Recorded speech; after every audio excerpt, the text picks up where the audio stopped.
I wanted to ask you a little bit about Liverpool, actually. Liverpool are looking at an Arsenal target in Lavia. The reports today claim that Arsenal are still in a strong position to sign Lavia, despite Liverpool's push. Klopp has Paul, but an exclusive revealed 2 weeks ago. Lavia has said he wants to play for Arteta and Arsenal. That comes from Fraser Fletcher, but Liverpool are now pushing. Where do you see you guys probably? It depends if you're keeping Partey or not, but you probably need another midfielder, especially if Partey is going.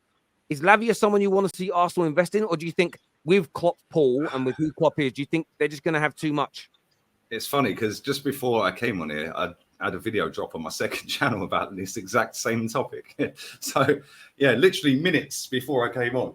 And I said in that video, I think he should go Liverpool. Because they've got Fabinho there. Fabinho is going to be the main player. He's only 19 and Fabinho's won everything. So he's got to say, albeit Fabinho is not a great footballer, he's still a decent standard footballer and he can learn off of him that position. If he comes to Arsenal and Thomas Partey leaves, who's he learning from? El Neni. Yeah, and I know Arteta is going to help him and develop and stuff like that. You'd like to think so, but Klopp's a better manager. So let's just be real with it. And then the same with Man United. If he goes to Man United, because Man U and Chelsea are apparently interested as well. If he goes to Man United, he's learning from Casemiro. Chelsea, again, and it's all about game time as well. I said on that video, I don't want Lavia coming to Arsenal and playing week in, week out. Yeah, he's not good enough to play week in, week out for Arsenal Football Club. He's a very talented young player, but Champions League football is completely different to Europa League football. Yeah, and if he goes on the same trajectory as he's done this season, I know they got relegated, but he was easily their best player. Him and Ward-Prowse all season were their best players. Yeah, so you think if he goes on that level again this season, then you'd be like, right, he's now ready for the next season. But you can't be playing in 40, 50, 60 games in a season, mate. You can't. It's not that level yet for a big team. Like for Southampton, you could get away with it, but ultimately they got relegated with him in midfield. So if you keep Partey, then would you want him? Because then you know he's going to play. Well, I want him anyway. I wouldn't expect him to be playing every week. But you've got Rice, Jorginho and Kai Havertz. So is that not enough experience for Lavia to sit behind them? The way you just sneak Kai Havertz into that was mad. He's one of your manager said he's going to be in your midfield. Kai Havertz is this dominating midfield maestro. No, but he's going to be one of your main four midfielders next season, as it reads right now. If Partey leaves, will be Kai Havertz, Odegaard, Rice, and Jorginho. So if Lavia comes in, he's got a lot of experience ahead of him. So I don't see why you wouldn't want. And no, I do. I said I want him. I'd take him at Arsenal in a heartbeat, but I wouldn't expect him to be playing week in, week out. And I expect better. Yeah, he could come in, but I want a Casemiro. Obviously, that's the dream. I want a Caicedo and Lavia. Yeah, and the thing is, if you actually deep it, Terry, right? We're talking about Liverpool and Lavia. Yeah, if you actually deep it, there's 3 players that have gone in this transfer window. 2 have gone to Liverpool. Right, Maddison's gone for 45 mil. Yeah, and then Szoboszlai's gone for 60 million pounds. And then, what's his name? McAllister. If you add all of that up, that's actually cheaper than Declan Rice and Kai Havertz. And would you take Maddison, Szoboszlai, and McAllister? Because there's 3 positions filled straight away, and they're all. Well, I'm not saying the signing of Rice is bad. No. I hear you. Do you know what it is? The Rice thing is Rice is so much better than all of them in terms of that's the role he's in, but. Yeah. The others I prefer to Kai Havertz. And that's what I'm saying. We could have gone and got McAllister for half the price. We could go and get Lavia. Yeah, but Lavia is a totally different player to Kai Havertz. And the thing is, I would take Lavia at Arsenal. And I said this on many shows towards the end of the season. I want Declan Rice, Caicedo, and Lavia. The money's there. With Liverpool, I think a lot of people have been surprised at how much money they've spent already. Because there was all this talk and all these rumours doing the rounds that they're skint, their owners are crap, and blah, blah, blah. And all Liverpool fans were down in the dumps thinking, well, we're finished. We got no money and we need a whole midfield. And they've gone out there, dropped 2 release clauses, which I believe you have to pay up front, the whole thing. Yeah, 60 mil and 35. They've just done 95 million in cash, just like that. Straight away, yeah. Just like that. And now they're looking at Lavia as well. And if I'm Lavia, I'm looking at it thinking, right, yes, I think I'm good enough to play for any of these clubs that are looking at me. Yes, I think I'm good enough to play Champions League. But if it's a choice of Poch, Arteta, Ten Hag or Klopp, I'm picking Klopp if I'm Lavia. Yeah, because he's been there, he's done it, he's won it, and he's got a proven track record of developing players into being title challengers and Champions League challengers. And that's the club I'd go for. You get that experience of playing in Europe this season with the Europa League. And if you carry on with that trajectory, you're now ready for the next season when I think they'll probably be in the Champions League. If he comes to Arsenal, if Declan Rice and Lavia is the midfield duo, yeah, that's like kind of mad. I can't lie. We're now relying on a 19-year-old instead of Thomas Partey, who is a good player, by the way. But is he Thomas Partey? No, he's not. And is Declan Rice better than Thomas Partey? In my opinion, no. So now we're looking at what Havertz, Jorginho, Lavia, and Partey. For me, that's not great, mate. It's not great. And Jorginho is as slow as a slug. Yeah. Yes, obviously, green tick, perfect for Declan Rice. Havertz, not for me. No chance, mate. Not in midfield, especially when we've got an inverted fullback on that side. Any competent right winger rips them apart. Yeah, and then you're looking at El Neni as the backup.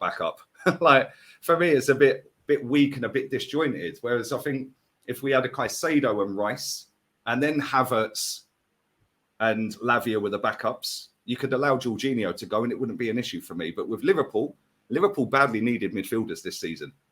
Yeah, and they've gone out there straight away, bang, two straight away. Slobosly, by the way, I wanted when we were linked to him a couple of years ago, 3 years ago, we could have got him for like 20 mil. Yeah.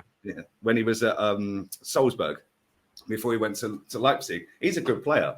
But in terms of Liverpool's business, how good do you think it's been so far? Especially if they pull off Lavia and they add Lavia, Szoboszlai, and McAllister at that midfield.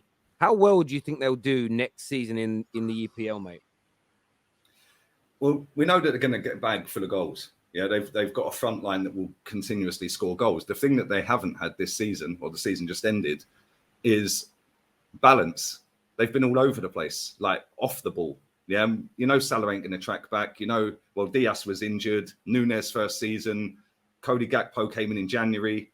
They should get better going forward.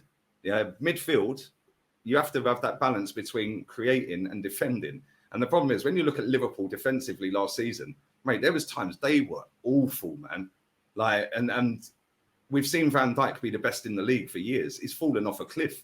But is that because their midfield was so shit? Yeah, or was that because he's just finished? Yeah, and I think that if you go and put them three players in that midfield with Jordan Henderson, you could rotate them all. Fabinho, all of a sudden they've got depth, they've got balance, and they've got defensive capabilities, which means that, and they've got creativity. Yeah, because Szoboszlai will get forward, he'll create chances. Then you've got Trent maybe popping into midfield as well when they've got the ball. Yeah, and I think they're going to surprise a few people. It's hard to say where they'll finish because the window hasn't shut yet. But yeah, and obviously there's a lot more players are going to move about. But right now, they're definitely doing the right things. They should have been doing this last summer, by the way. Yeah, if they'd done it last summer instead of penny pinching last summer, they on midfielders instead of buying Nunes, they didn't need Nunes. They could have gone out there and bought two midfielders. For an extra 10 mil for what they paid for Nunes, they could have bought Szoboszlai and McAllister anyway, and they probably wouldn't have finished fifth. So they're a year behind. But I don't know. I think next season's top four is going to be mad. I can't lie, mate. It's going to be crazy. You've got so many teams out there actually spending money now. Yeah, and Newcastle have just bought Tonali. Liverpool buying midfielders. We're looking at Rice. Looks like it's all but done. We've spent 200 mil if all the deals go through. Man United are doing money. Man City are the only ones that are kind of sitting chilling at the minute. But they're the treble winners. And we know out of them 4 spots, they're guaranteed to be in there. So it's like 5-6 teams fighting for 3 spots. Yeah, and we could both be sat here next season thinking, wow, we finished 5th and 6th. What happened? Yeah, or we could be sitting there going, wow, we got in there. Like we won the title. You came second. City came third. We don't know. That's the magic of football. But right now, I think people will always look at Liverpool and say, nah, Europa League, blah, blah, blah, Thursday, Sunday. I think in a way that slightly gives a team an advantage playing on a Sunday because they've already seen what the team before them's done on the Saturday. So when people moan about, oh, we're playing on a Sunday, well, you already know what the teams fighting for your positions are, have done. So now you know what you got to do. You don't have to rest on your laurels now. You go out there and you have to get the result. Yeah, and that's when you see men become boys or like boys become men. That's when, as soon as the rabbit's in the headlights, mate, you was like, do it or you don't, didn't you? Do you know what I mean? Yeah, I sort of feel with I never get the nonsense where people say that if you do a play when you play Thursday, Sunday, it's terrible. I get playing if you play Tuesday in the Champions League and Sunday, that's a good rest. But if you play Wednesday, Saturday in the Premier League, which Champions League, which happens regular, it's the same amount of rest. I've never really understood the kind of weak mentality that's put out there by people. But yeah, Liverpool going to be a really, really interesting one. There has been some breaking news in the last few minutes. A national newspaper in Qatar has claimed that, and I'm just going to read this out here. It's translated from Arabic to English, so if there's a few things that are slightly off translation-wise, I apologize. But it states that it is expected that Manchester United's the Manchester United purchase contract will be signed by the Glazer family that owns the club in the next few hours. They believe the takeover is the next imminent. few hours. Yeah, well, for me, look, I'll push back straight away on that and say it is the 4th of July, so it's an American holiday today. However, Happy Independence Day to all the Americans. Well done for winning the war. Congratulations on that. So, yeah, we'll see. We'll see. Again, I'm kind of like we'll see what happens with it. But they're reporting that. I just want to bring that. They're reporting that could be signed today. It'd be amazing if it was. I'd almost like it to be true, just of what Joel and Rio said yesterday. I'd kind of like it to be true. What did they say? I didn't see it. They basically said that they're from their sources until they've spoken to that something was going to happen today. Oh, okay, maybe it's them that wrote the article. yeah. It could just be that, couldn't it? It could just be a big nothing burger. But I hope it isn't. I hope it's real. I hope it's the truth because, yeah, I want them in. I want my club to have better owners. Simple as that. Do you think if these owners come in though, do you think they're just going to all of a sudden, like, because your fans are going to be hype if you get them in now? Do you actually genuinely think that the rest of this transfer window, when does it shut? End of August, beginning of September? Yeah. Do you think in the next 6 weeks you're just going to go out there on a madness? Because I don't think you will. It depends what people consider madness. I don't think we're going to go out there and there is the possibility, for instance, like there's a hope of an Mbappe as an example, but the players got to want to join. I just don't know if that will happen in reality. I put a sarcastic tweet out weeks ago saying if we get the takeover, we'll get him. People really do something like struggle to read the room. But what I think we will be able to do, if the debt's cleared instantly and more money's pumped into the club, remember, the Glazers not put a penny in their own money. I think we could go and get someone like a Harry Kane. So when it's like go massive, I think I look at it from the perspective of, I think we'll spend an extra 100 million based compared to what we would spend without them being here. But that they can put 100 million in, right? They could put 100 million in. If they write off the club's debt, that's about 120 million pound a year of payments. That's the transfer debt and the bank debt. So that's 220 million pound more we've got to spend. There's a budget already of about 150 plus any sales. So you're looking at potentially 300 to 400 million. 350, yeah. Yeah, so we could go theoretically and get, again, if Caicedo's still available, go and get Caicedo and Kane. Go and add Caicedo and Kane to this squad. Get Onana in with a bit of Mount, and I think what's happened with De Gea because he's out of contract now, isn't he? Yeah, well, the club. So is he still negotiating? Are they doing a deal? Basically, or what?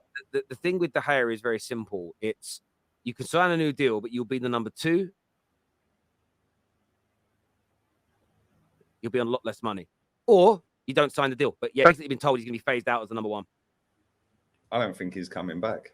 Because my manager's got standards. Yeah, you're back. Your manager's got standards. Yeah, it says Harry back with us. A good player. Yeah, but he also said that he also said, and I told you to do this, mate. He also said how much he rates and loves De Gea and wants him at the club. Pull the contract at the table because he doesn't. It's just about being professional in front of the cameras.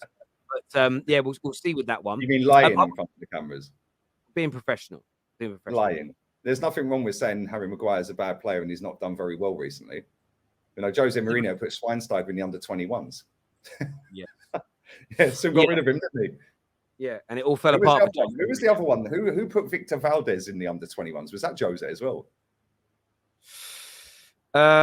Yes, it was. It was. Well, there you go. It's all and look how many trophies them two had won between them. Yeah, and he went, no, they're not good enough. They can go and play with the kids. They can go and play in the under-21s, mate. All of a sudden, bang, they're out the door. So you can do it. It's just whether your manager's got the balls to do it, and we've seen he ain't. He'd rather lie. Well, yeah, you call it lying. I call it being professional. Have you ever got any examples of top managers that you know that have spoken horribly about their own players in press conferences during rebuilds? Like I call him, like I said, he's a bad footballer. Mourinho again. Luke Shaw's overweight. Yeah. Okay. So who've done? No. Let me finish my sentence. Who have done that and then been successful at the club? Yeah, Jose Mourinho. No, Jose Mourinho. No. So Jose's comments about Luke Shaw came after those trophies, not before. You're so easy to wind up, I swear. No, I'm just saying. People say I'm easy to wind. We wind each other up. Yeah. I'm waiting for. Let me talk. Let me finish. We've got some super chats here first.